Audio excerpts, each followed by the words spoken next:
same area we went to, I guess, about 16 years ago when that came through.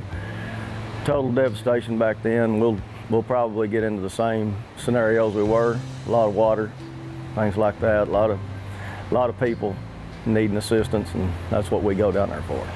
This is my first hurricane to go on, you know. I've been on 4 ice breaks, so I like going, help get the lights on for people that having troubles, you know. You know, my wife, I got a good wife, and she's taking care of the kids, and that's the other big deal. I'm missing my kids' first junior high football games and all this, but they understand that Daddy's going to help and get people's lights on, help out other families. So I'm just honored that I get to go to Louisiana and help them folks out there that are out of power. And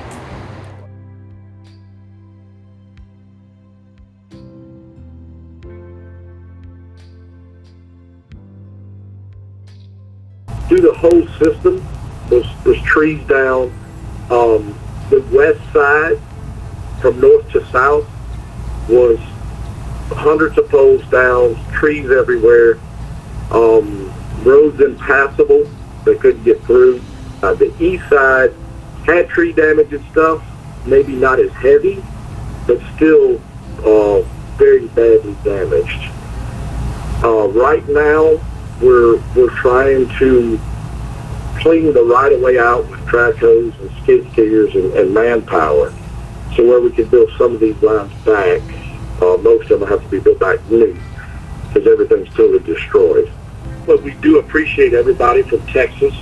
We've got co-ops from Texas, Maryland.